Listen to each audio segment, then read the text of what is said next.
새해 두 번째 주일입니다. 이제 2019년 새해가 시작된 지 12일이 되었습니다. 제가 지난 주일 일부 예배 때 그런 말씀을 드렸어요. 새해가 새해다운 것은 그저 단순히 칼렌더를 바꾸고 또 다이어리를 바꾸고 시무식을 하고 새로운 일을 시작했다고 한 살을 더 먹었다고 해서 새해인 것이 아니라, 새해가 새해다운 것은 새로운 마음, 새로운 다짐, 새로운 결단, 그것이 있기 때문에 새해가 새해됨이라고 그렇게 말씀을 드렸는데, 사랑하는 성도 여러분, 이제 새해 두 번째 주일을 맞이하면서 여전히 여러분의 가슴을 뛰게 하고 또 올 한 해 기대하는 내용들로 지금도 기도하며 나아가시는지요? 사랑하는 성도 여러분, 이와 같은 모습으로 금년 한 해 쭉 전진해 나가실 수 있기를 저는 주님의 이름으로 축복합니다. 하나님께서는 시간의 주인이 되시고 시간의 창조주가 되시죠. 창조하실 때 시간으로 하여금 놓아가게 하셨습니다. 그러니 아무도 이 시간을 이길 장수가 없고 세월을 이길 장수가 없어요. 이제 1년 365일로 주기를 만드셨습니다. 그래서 지구는 태양을 중심으로 돌고 365일이 지난 다음에 다시금 새로 시작하게 하는 것은 바로 하나님의 섭리의 손길이고, 하나님이 이 시간을 운행하시는 것을 우리가 보고 있는 것인데, 왜 이처럼 주기로 만드셨는가? 이제 묵은 해를 보내고 새해를 맞이할 때 우리의 마음에 새로운 다짐이 있기를 바라시는 거예요. 그러므로 새로운 모습, 새로운 마음으로 또다시 출발을 한다, 이와 같은 마음을 갖도록 주님께서는 주기로 만들어 주신 것인데요, 사랑하는 성도 여러분, 올해 어떠한 다짐과 계획을 가지셨는지 모르겠습니다. 여러분의 마음속에 가지고 있는 여러 계획들 중에 올해는 꼭 금연을 해야지, 담배를 끊어야지, 정말 그러기를 바랍니다. 그 일을 통해서 건강해질 수 있겠지요. 뿐만이겠습니까? 또 아내 된 분이 얼마나 좋아하겠어요. 가정, 경제에 도움이 되지 않겠습니까? 그런가 하면은 거룩한 계획을 할 수 있겠습니다. 주님의 마음을 기쁘시게 해야지. 이와 같은 참으로 고상한 주님, 기뻐하시는 계획을 가지고 나가시는 분들에게 하나님께서 축복으로 함께 하실 줄로 믿습니다. 이와 같은 모습 속에서 주님의 마음을 어떻게 기쁘게 해드릴 것인가? 이제 두 번째 주일을 맞이하고 있는데 1년에 있는 52주 한 주도 빼지지 않고 내가 온전히 주일 성수하리라. 아멘.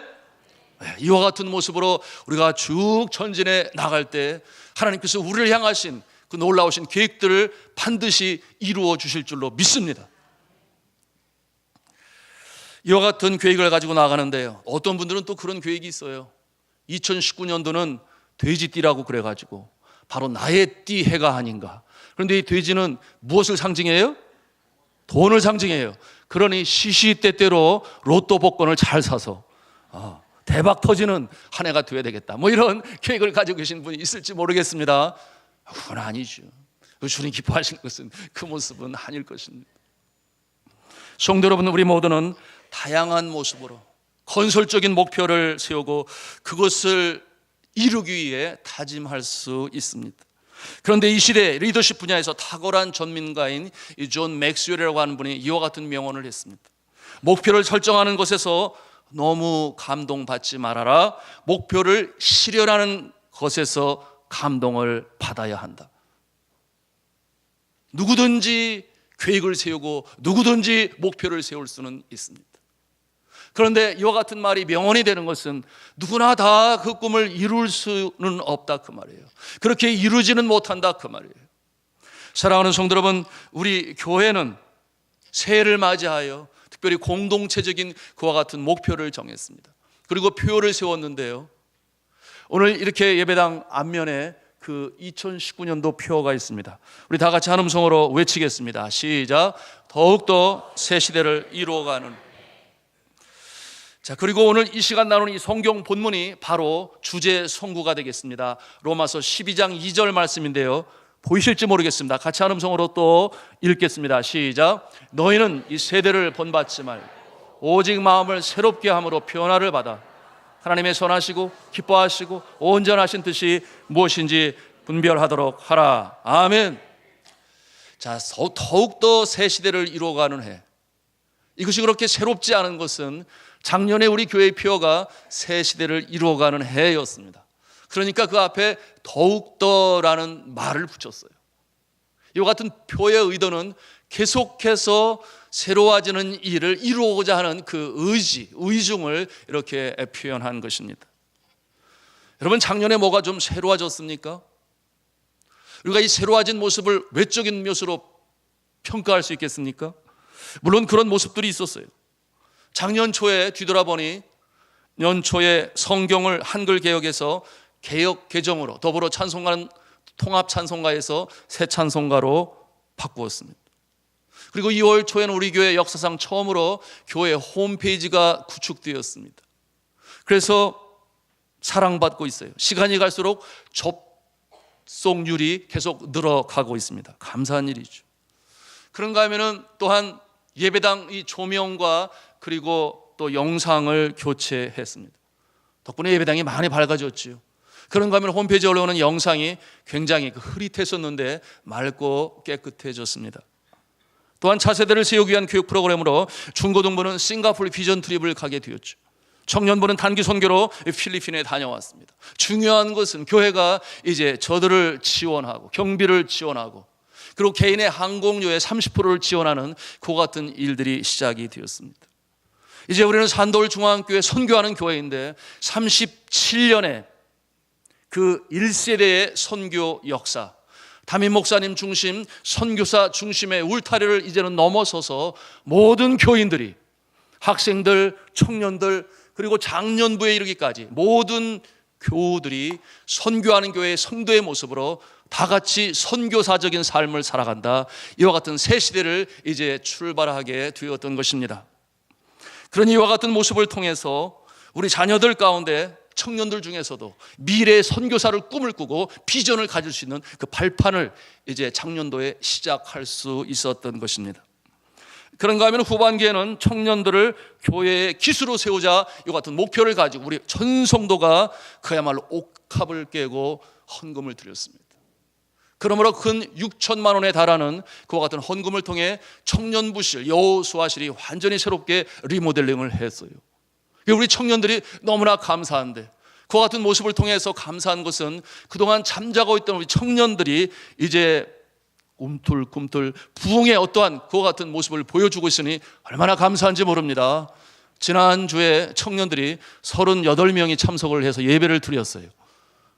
이와 같은 모습을 보면서 아이고 그거밖에 안 돼 라고 생각할지 모르겠습니다만 그전에는 너무나 연약했었거든요. 앞으로 이와 같은 우리의 사랑과 기도를 통해 우리의 청년들이 더욱더 부흥의 때를 이룰 줄로 믿습니다.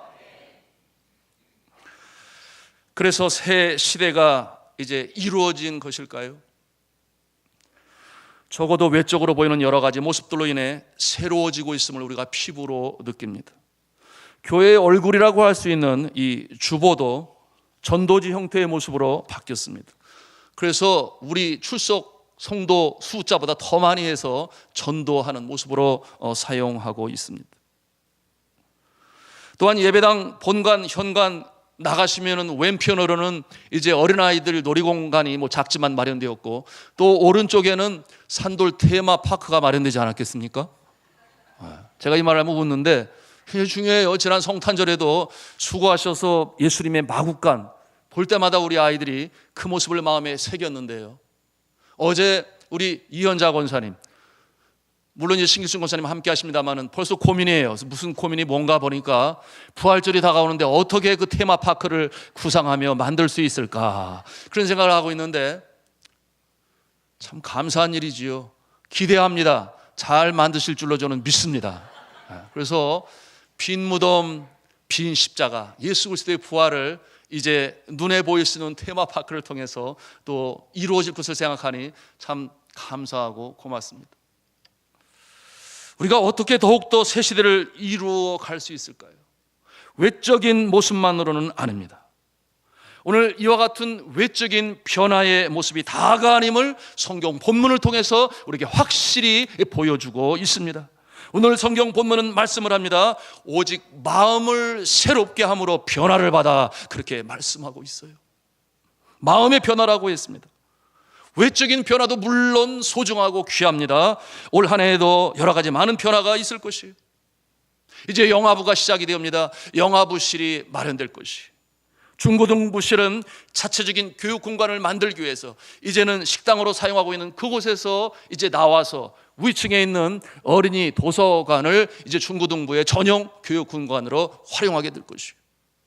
잘 사용하다가 그러나 그곳엔 정체성이 없잖아요. 학생부 게시판 하나 없습니다. 밥을 차려갈 때가 되면은 어여 나가라, 어여 나가라. 그러니 그와 같은 날이 여러 해가 지났는데 이제 우리 산돌 어린이 도서관으로 가게 되면 더 힘있게 또한 재미있게 부흥 성장의 때가 올 줄로 믿습니다. 그런가 하면 우리 산돌 어린이 도서관은 없어지느냐? 그렇지 않아요. 이제 베들레헴 성전 그 식당 있는 곳으로 내려와서 그러면 어린이들이 올라올 때 더 편하겠죠. 1층으로 바로 들어갈 수 있으니까. 이와 같은 일이 있는가 하면은 또한 성가대 연습실, 교역자 사무실, 또 사무실 새롭게 리모델링을 하게 됩니다. 문화센터의 전면적인 소방시설 구축이 곧 이루어지게 되고 그런가 하면 본당에 노후된 음향 장비를 이제 교체하게 됩니다. 새로운 교육 프로그램이 시작이 되어지는데요. 아버지 학교가 시작이 되어지고 광복절에는 이제 1박 2일의 전교인 수련회가 있게 됩니다. 화평이들은 계속해서 비전 트립을 갖게 되는데 금년에는 중국으로 갑니다. 대구가 아니겠습니까? 가서 볼 곳이 있겠지요. 만리장성을 보면서 그 규모에 놀랄 것입니다. 그러나 중요한 것은 저들이 뷰레 트레인이라고 그러죠. 고속 열차를 타고 대륙 횡단을 통해 이제 상하이로 내려가서 그곳에는 우리의 민족의 선열들의 그 숨소리가 남아있는 흔적이 남아있는 상해 임시정부에 들러서 그 어려운 때에 암울하던 때에 민족혼이 살아있는 곳에서 호연지기의 기상으로 다시금 일어서고 나라사랑 민족사랑을 할 수 있는 이와 같은 교육의 현장 비전 트립을 갖게 될 것입니다. 그런가 하면 우리 청년들은 계속해서 단기 선교 여행을 통해 선교하는 교회 청년들로 성장하는 이와 같은 일들이 계속해서 진행되어질 것입니다. 이와 같은 모습들, 외적인 변화, 행정적인 변화 정말 필요합니다. 그런데 정말 중요하고 정말 최우선적으로 해야 될 일은 바로 이 개개인의 심령의 변화인 줄로 믿습니다. 심령의 변화가 없이는, 내적인 변화가 없이는 이와 같은 모든 일들은 그저 모래 위에 쌓은 집과 같이 풍랑이 일고 창수가 나고 바람이 불면 넘어질 수 있어요. 내적인 변화, 오늘 말씀해 보니까 마음을 새롭게 함으로 시작되는 변화라고 말씀하고 있어요. 그래야 우리가 진정한 이 새 시대를 이루어 나갈 수가 있겠죠. 왜 마음을 새롭게 할 필요가 있겠습니까? 변화되지 아니하면 우리의 마음이 세상에 물들어가기 때문에 그래요. 그러므로 늘 새롭게 그렇게 우리는 성장해 가야 되는 것입니다. 여기서 말하는 이 세상이란 하나님을 떠난 세상 풍조와 문화를 말하는 것이에요. 성경에는 이와 같은 모습을 성경적 용어로 표현하는데 넓은 문 또는 넓은 길로 표현을 합니다. 그런가 하면은 바벨탑으로도 표현을 합니다. 인간을 높이기 위해서 세운 탑을 말하는 거죠. 그런가 하면은 이생의 자랑, 육신의 정욕, 안목의 정욕, 하나님으로부터 쫓아온 것이 아니라 세상으로부터 쫓아온 것이라고 했어요.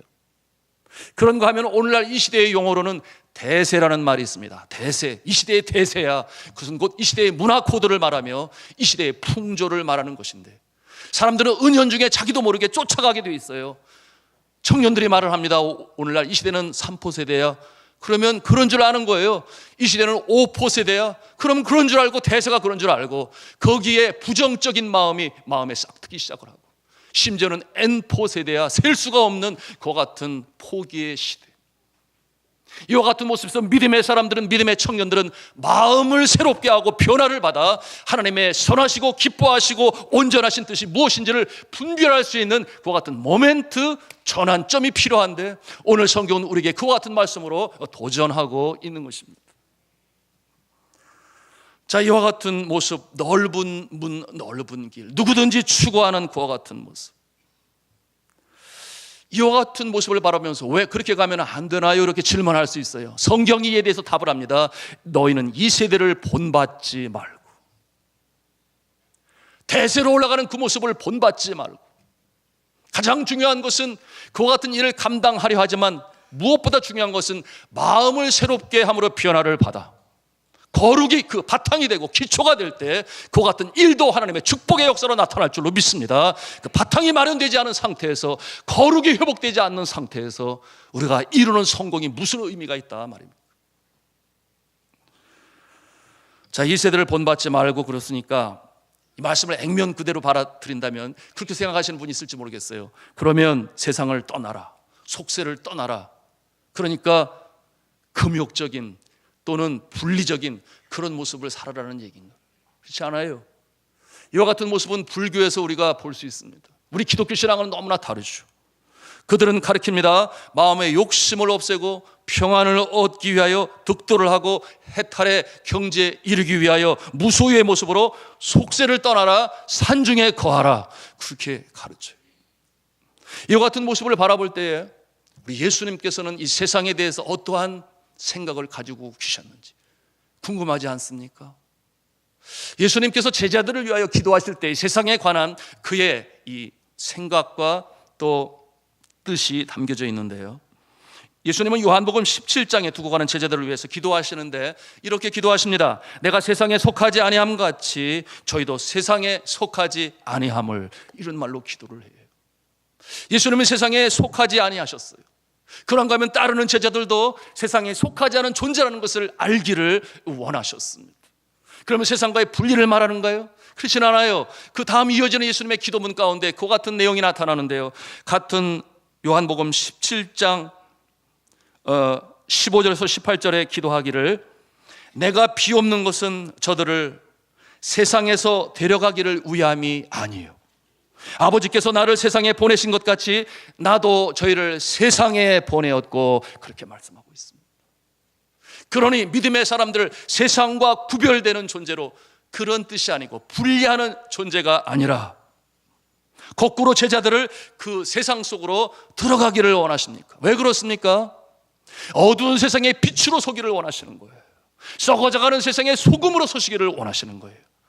그러므로 비록 우리가 같은 세상에 두 발을 딛고 이 세상에 살아가고 있지만, 그러나 우리의 정체성 신분은 천국의 시민이 되는 줄로 믿으시기를 바랍니다. 우리가 그 속에 거함으로 말미암아 너희는 세상의 빛이요 너희는 세상의 소금이라, 그 속에 있음으로 말미암아 우리는 변혁의 주체자가 되고 예수 그리스도의 빛된 모습에 파편이 되어 어둠을 밝히고, 그러므로 사랑이 각박한 이 세상에 예수 그리스도의 사랑으로 섬길 때에 하나님의 나라가 이 땅에 이루어지는 줄로 믿습니다. 이와 같은 역사로 부름을 받았다, 그 말. 그러니 세상을 떠나는 것이 아니라 세상에 있어야 하는 것인데 동화되지는 말라, 그렇게 가르치고 계신 것입니다.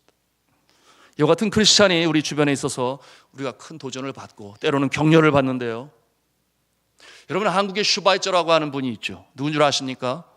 장기려 박사님이라고 하는 분이 계세요. 20년 전에 소천을 하셨는데 거의 같은 시대를 살아갔던 믿음의 사람 중에 한 분이었죠.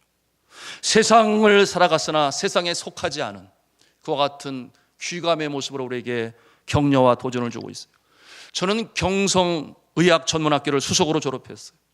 그러니 경성의전에서 강사의 자리가 제공되었어요. 잘 있으면, 그대로 있으면 교수의 길을 걸어가는 것인데 제가 거기에 머물지 않아요. 저는 그곳을 떠납니다. 그래서 제가 기율병원이라고 하는 이 평양에 있는 기독교 계열의 병원으로 자리를 옮겨요. 그렇게 제가 내려간 것은 경성의전 입학시험을 앞두고 제가 주님 앞에 서원 기도를 드렸기 때문이에요. 약속의 기도를 드렸는데 그게 뭐냐 하면, 돈이 없어서 의사의 진료를 받지 못하는 가난한 사람들을 돕는 의사가 되겠습니다. 그렇게 하나님 앞에 약속을 했거든요. 그러니 교수의 길이 보장되었으나 그곳에 있지 아니했습니다. 산상수훈의 말씀대로 살려고 노력을 했습니다. 하나님과 약속을 평생 동안 지키려고 노력한 신실한 믿음의 사람이었어요. 그래서 부산에 이 무료 의료기관인 복음병원을 세웠습니다.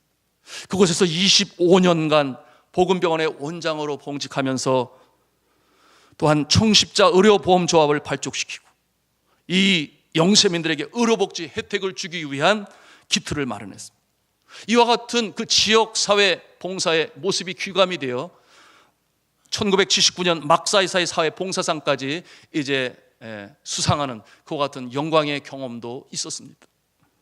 그의 예수님 닮은 삶의 모습은 세상에 속한 의사들의 모습과는 많이 닮았어요. 많이 달랐습니다. 세상의 빛이 되라는 예수님의 말씀대로 산 것이죠. 수많은 일화들이 있는데 저는 그 일화들을 읽으면서 정말 대단하신 분이구나, 정말 귀감이 될 수 있구나, 그런 내용으로 감동이 되었습니다. 그와 같은 모습들 중에 어떤 모습이 있는가 하면은 환자들, 가난한 자들이 와서 치료는 받았는데 병원비가 없으니 자신의 월급에서 가부를 해서 저들의 치료비를 대신해 주었어요. 그런가 하면은 치료는 받았는데 퇴원을 하게 되었는데 입원비가 없어요, 병원비가 없어요. 그러니까 이분이 어떻게 했는가 하면 뒷문을 가르쳐줘요. 뒷문을 절로 빠져나가면 되니까 얼른 나가라고.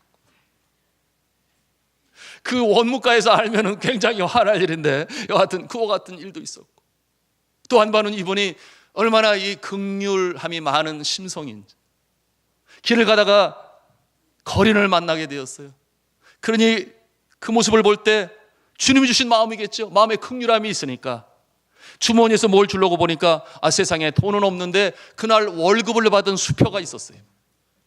그러니 그 월급을 받은 수표를 그에게 다 주어버리고 맙니다. 그런데 그 후에 사건이 터졌어요. 해프닝이라고 말할 수 있겠죠. 이 거린이 수표를 사용하다가 경찰에 잡히지 않았겠습니까? 거린이 이런 이 돈을 가지고 있을 수가 없다. 그러니 이게 분명히 훔친 거다 이거. 그래가지고 추적을 해가지고 이 장기려 박사님을 경찰서에 부른 것 아니겠습니까? 그래서 이거 잊어버린 거 아니냐고. 잊어버린 것이 아닙니다. 제가 준 것입니다. 사랑하는 성도 여러분, 그는 세상 속에 살고 있었으나 세상에 속하지 않은 모습으로 그렇게 살아갔으니 귀감이 되고, 많은 후예들이 그 모습으로 오늘도 선교 현장에서 뛰고 있는 의로 선교사들이 한두 명이 아닌 것이에요. 장기려 박사님이 소천하기 전에 이 애제자들이 병원을 찾아갔다 그랬어요. 그래서 이제 중환자의 모습으로 있는데 곧 소천하실 것 같은데 그 뜻을 알렸습니다. 그게 뭐냐 하면 존경하는 사람들이 많이 있으니까 장기려 박사님의 이 흉상, 동상으로 만들 것이다, 그런 뜻을 알렸더니 이분이 이제 그 중환자실에서 잠잠히 누워 계신데 그 소리를 듣는 순간 갑자기 눈이 뜨더니 버럭 소리를 지르면서 하는 말이, 내 흉상을 만든 자는 지옥에 떨어질지어다. 그렇게 큰 소리를 얘기해가지고 거기에 간 제자들이 깜짝 놀라서 주저앉고 이 사진 기자가 갔다가 얼른 도망을 갔다는 것 아니겠습니까? 정말 존경받을 만한 인물 아니겠어요? 사랑하는 성도 여러분, 우리 믿음의 사람은 세상을 쫓아 사는 것이 아닙니다. 세상을 이끌고 가는 줄로 믿으시기를 바랍니다. 그 모습으로 머리가 될지언정 꼬리가 되지 말아야 되겠어요. 오늘 성경 본문의 말씀 속에 세상을 본받지 말라고 그렇게 말씀하고 있는데, 여기에서 말하고 있는 본이라고 하는 이 표현은 영어로 보니까 conform이라는 단어를 사용했어요. 그런가 하면은 변화를 받으라 해서 이 변화는 transform이라고 하는 영어를 사용합니다. 자, 그러니 이러한 말씀이에요. 너희는 세상의 풍조를 따라 그와 같은 모습으로 하나같이 대세를 쫓아 변형되지 말고 마음을 새롭게 함으로 변화를 받으라, 이렇게 말씀하고 있는 것입니다. 세상은 사람을 변형시키는 능력이 있죠. 그래서 그 모습은 외적인 모습으로 드러납니다. 좋은 면도 있어요. 예를 들어서 법이 있지 않겠습니까? 법을 지키도록 해요. 그러니 외적으로는 죄가 나타나지 않도록 표면적인 죄는 안 짓고 삽니다. 그런가 하면 교육을 통해서 예절 바른 모습으로 훈련될 수 있어요. 외적으로 볼 때의 긍정적인 모습이라고 볼 수 있겠습니다. 그러나 한계가 있습니다. 어떤 한계가 있는가 하면 이 시대의 풍조를 어찌하지를 못해요. 지독한 개인주의자가 됩니다. 자기밖에 몰라요. 그러니 주려고 하지 않고 가지려고만 합니다. 그런가 하면 무한 경쟁의 이 시대에 누군가를 팔지 않으면 내가 올라설 수 없다고 하는 그와 같은 모습으로 살아가니 전쟁터 아니겠습니까? 늘 염려와 불안이 있습니다. 주려고 하지 않고 내 것을 챙기려고 하니 그와 같은 모습으로 세상은 점점 사랑이 각박해져 갑니다. 그러니 늘 긴장 속에 살아가요. 하루하루가 지치고 힘듭니다. 얼마나 세상이 각박하고 힘들어요. 이 세상은 사람을 이렇게 풍조로 대세로 변형시킬지는 몰라도 인간의 내면의 심성을 변화시키지는 못합니다. 인격을 바꾸지를 못해요. 더욱이 인간의 가장 중심이라고 할 수 있는 영혼을 새롭게 하는 일은 세상은 어림도 없는 것입니다. 이와 같은 모습이 오늘 성경 본문의 말씀의 배경으로 있는 역사적인 시대 로마 제국의 모습이었어요. 군대적으로는 아주 강했습니다. 그런가 하면 문화적으로는 찬란했습니다. 그런가 하면 철학적으로는 견고했어요. 그런데 저들이 어쩌지 못하는 것이 있으니 그 시대의 죄악상을 바꾸지를 못해요. 왜 그렇습니까? 저들의 본성, 죄악 가운데 태어나는 저들의 본성을 바꿀 길이 없는 것이, 그것이 세상의 한계라고 하는 것입니다. 이와 같은 모습은 오늘날에도 있잖아요. 공산주의, 유물론 사상이니 무신론주의자 아니겠습니까? 이들은 생각을 해요. 공평하게 분배를 하면 평화가 임할 것이다. 다들 순하게 온순하게 행복하게 살 것이다. 어림도 없지요. 질성을 가지고 태어나는 인간은 조금이라도 더 많이 가지려고 하는 욕심을 누구나 다 가지고 있어요. 그러니 순수 공산주의가 됩니까? 수정 공산주의로 바뀌었어. 중국의 모습이 그렇잖아요. 이제는 개인당 한 종교를 가질 수 있다. 그것이 새롭게 되어지는 공산주의 국가의 모습이에요. 사랑하는 성도 여러분, 세상은 인격을 변화시키지 못하고 영혼을 어떻게 하지 못하지만, 그러나 우리 하나님께서는 우리의 인격을 변화시키고 우리의 영혼을 변화시키는 줄로 믿습니다. 우리가 마음에 새롭게 변화를 받는 것은 바로 하나님의 능력으로 되는 줄로 믿습니다. 예수 그리스도의 십자가의 보혈, 복음이 세상을 변화시키는 것입니다. 병든 세상을 치유하고 상처난 심령을 새롭게 하는 것입니다. 예수 그리스도의 십자가의 보혈, 오직 은혜로만이 하늘로부터 우리에게 임하는 이 복음이 우리를 변화시키고 새로운 모습으로 살아가게 하는 것입니다. 그렇기 때문에 나를 위하여 십자가에 달려 돌아가신 예수 그리스도, 그 예수 그리스도를 나의 심령의 구주로 모시고 내 삶의 주인으로 모실 때 우리의 모습은 새로운 피조물이 됩니다. 그런즉 그리스도 예수 안에 있으면 새로운 피조물이라. 이전 것은 지나갔으니 보라 새 것이 되었도다. 아멘. 이와 같은 능력으로 힘으로 이 세상을 살아가는 것이 믿음의 사람의 모습이에요. 오늘 말씀을 통해서 바라보는 새롭게 변화된 이 심령의 모습인 것입니다. 자, 이와 같은 모습, 우리가 예배당에 나와서 경건한 자세로 예배를 드립니다. 믿음이 깊지 않아도 가능해요. 길어야 1시간 15분 아니겠습니까? 그래서 외적으로는 그럴듯합니다. 참고 견디면 돼요. 그런데 정말 예수 그리스도를 심령의 주인으로 모신 심령은, 삶의 주인으로 모신 심령은 예배 시간이 너무 감사한 거예요. 너무 기쁜 거예요. 기다려지는 거예요. 언제 시간이 벌써 이렇게 지나갔대? 예배가 너무나 빨리 마쳤어. 그 같은 마음이 있는 것은 그 안에 성령님이 계시니 말씀을 들을 때에 마음이 뭉클뭉클 큰 울림으로 다가와서 말씀이 여러분의 심령을 새롭게 하는 줄로 믿으시기를 바랍니다. 그러니 생명수가 솟아오르는 거예요. 이 기쁨, 이 감사, 이 감격이 있는 예배자가 되시기를 저는 주님의 이름으로 축복합니다. 성도 여러분, 우리가 이것을 알아야 됩니다. 세상의 풍조는요, 사람을 조종하려고 해요. 매니플레이트라는 말을 쓰죠. 그러나 하나님은 사람의 마음을 변화시킵니다. 거룩한 모습으로 변화시킵니다. 이것이 세상과 하나님과의 커다란 다른 점이에요. 그런데 하나님께서 우리의 심령을 변화시킬 때, 새 마음으로 변화를 시킬 때 가장 중요하게 사용하는 것이 무엇이냐? 한번 한 음성으로 했습니다. 하나님의 말씀.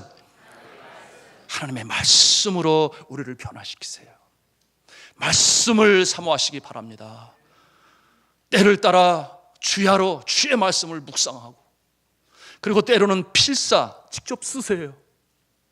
그런가 하면은 암송하십시오. 그런가 하면은 때때로 강단을 통해서 선포되는 주의 말씀을 경청하십시오. 말씀이 우리 마음 가운데 심겨질 때 주의 성령께서 역사하시니 우리를 새롭게 하십니다. 그것이 믿음의 사람들의 말씀의 위대함을 체험하는 삶인 것이. 그럴 때에 오늘 말씀처럼 하나님의 선하신 뜻을 분별하게 됩니다.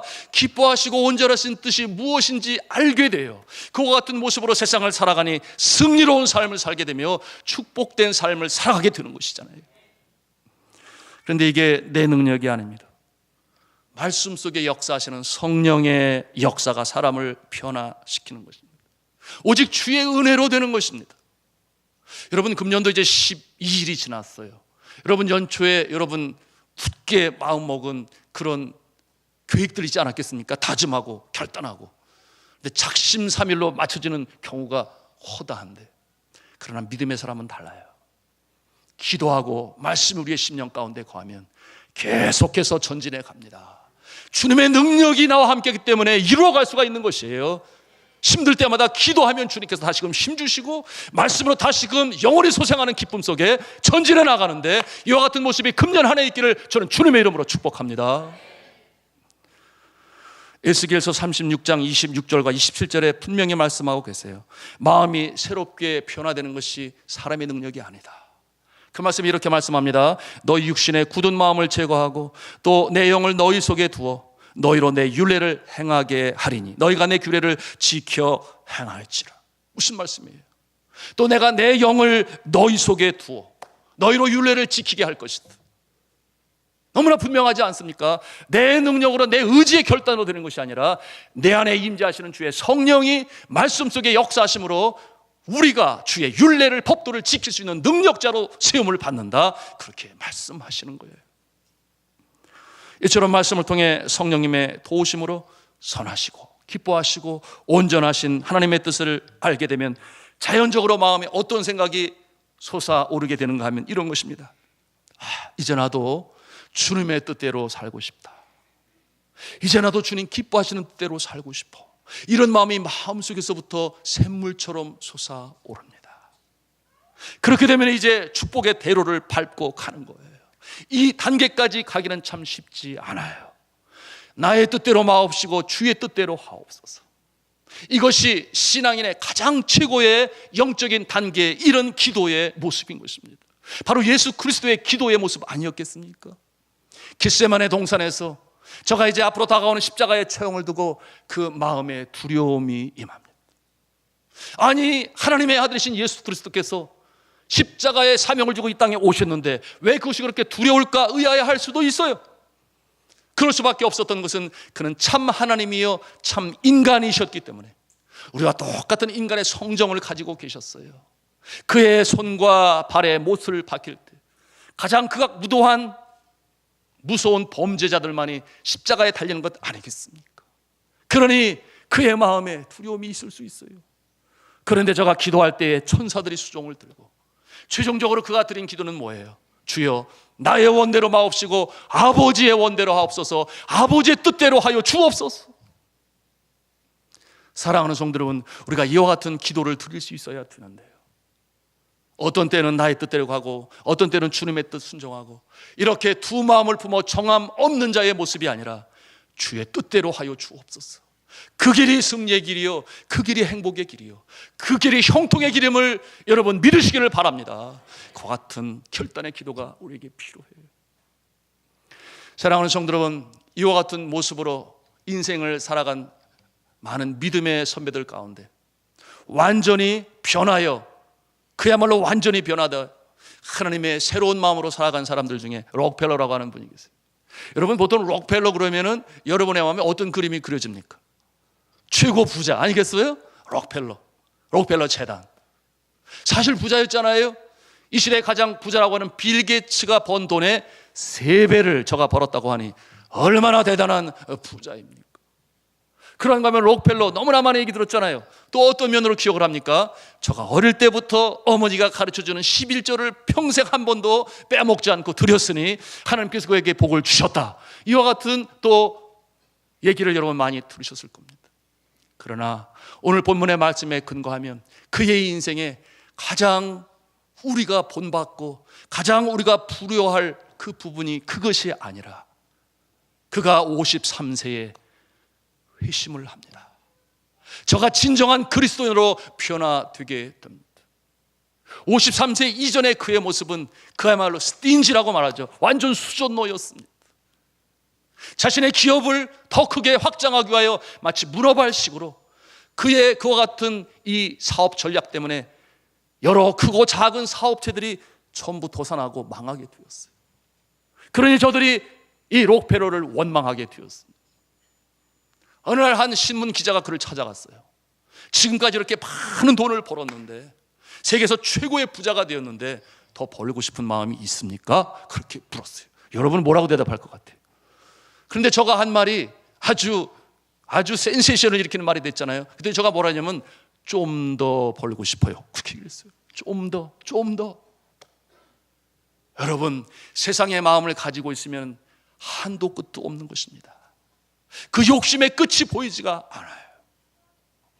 여러분, 이와 같은 모습으로 말미암아 이제 그의 문어발식 확장 때문에 자신의 사업처를 잃어버린 사람들이 원망이 많았습니다. 그런 사람들이 점점 많아지게 되니 이 록펠러가 잠을 제대로 잘 수가 없어요. 마음에 불안함이 임해요. 혹시 누가 나를 죽이는 것은 아닌가. 그래서 저가 잘 때 항상 머리맡에는 권총을 두었다고 했습니다. 누가 나를 죽이러 오는 것은 아닌가. 그러니 정상적인 삶을 살 수 있겠어요? 그러던 저에게 53세에 질병이 찾아오는데 이것이 희귀병이라서 알로피시라고 하는 병이에요. 의사 선생님이 뭐라고 그랬냐면 그냥 이제 잘 먹고 잘 쉬세요. 이게 무슨 말이에요? 고칠 수가 없다. 그래서 그의 생명이 2년밖에 더 이상 살 수 없다. 그 이후로 그는 여러 어려운 상황들이 접하게 됩니다. 저가 잠을 제대로 자지 못하고 빼빼 말라가기 시작하고 하루에 비스켓 하나와 우유 한 잔밖에 먹지를 못했어요. 그러니 그 모습이 마치 해골같이 변했다 그랬어요. 그런가 하면은 심한 탈모증 때문에 그 모습이 정말 너무나 험상하기까지 그렇게 되었으니 얼마나 청천벽력 같은 말이었겠어요. 그렇게 지금까지 열심히 수고하며 누구보다 애쓰며 땀을 흘리고 살았는데 이제는 누릴 만도 한데 그와 같은 이 의사 선생의 이 진단이 너무 힘들게 했잖아요. 잠이 오잖아요. 그러나 어느 날 밤에 저가 놀라운 경험을 합니다. 하나님을 만나게 된 것이에요. 하나님을 깊이 만나게 체험하게 되었습니다. 그리고 자신의 지나온 날들을 돌이켜보게 되었는데 그처럼 경건한 어머니의 말씀이 권면이 생각나기 시작했어요. 그러므로 저는 하나님 앞에 고백을 하게 됩니다. 내가 의지할 것은 물질이 아니요 내가 의지할 것은 하나님이십니다. 그와 같은 고백을 하게 돼요. 그때 저가 회개하고 주님 앞에 돌아올 때 하나님께서는 누가복음 6장 28절의 말씀으로 그의 마음에 주셨다 그랬는데 그 말씀이 누가복음 6장 38절의 말씀인데 주라 그러면 넘치도록 받을 것이다. 이와 같은 말씀을 저가 받게 됩니다. 그러고 나서 그날 밤 회개하고 나니 그처럼 잃었던 감사와 기쁨이 폭포수와 같이 그의 몸에 떨어지는 그와 같은 기쁨을 맛보게 되었어요. 그의 심령 가운데 기쁨과 감사가 다시금 회복되게 되었습니다. 그러니 건강도 회복되게 되었죠. 그래서 제가 어떻게 도울 수 있을까 하는 것이 이제 록펠러 재단을 설립하게 돼요. 아시는 대로 그와 같은 모습을 통해 기부하는 자의 모습으로 완전히 180도 변화요. 새로운 삶의 모습으로 살아가게 되는데 100만 평의 땅에 12개의 대학교를 세웁니다. 그중에 여러분 잘 아시는 시카고 대학교, 세계적인 명문 아니겠습니까? 이 시카고 대학은 이 노벨상 수상자가 52명을 배출하게 돼요. 너무 놀랍잖아요. 그런가 하면은 또한 어머니의 경건한 신앙을 그의 마음에 담게 되니 4,928개의 교회당을 세우게 되었습니다. 하나님께서 그에게 건강을 주시니 2년밖에 못 산다고 그랬는데 저가 몇 살까지 살게 된 줄 아십니까? 세상에 98세까지 살다가 주님의 품에 안겼으니 여러분 부러우십니까? 네, 부러워요. 건강 100세에 가까운 그와 같은 모습으로 살았어요. 그러니 록펠러를 부자의 모습으로 상상하고 록펠러를 11조를 많이 드린 다 좋아요. 그러나 정말 중요한 것은 오늘 말씀에 있는 것처럼 우리가 이 세대를 본받지 아니하고 세상을 본받지 아니하고 마음을 새롭게 함으로 변화를 받아 하나님의 선하시고 기뻐하시고 온전하신 뜻이 무엇인지 분별을 할 때에 우리의 삶은 하나님께서 온전히 책임져 주시고 인도하시며 승리로운 삶으로 이끌고 나가심을 믿으시기를 바랍니다. 이제 말씀을 맺습니다. 새해가 시작되었습니다.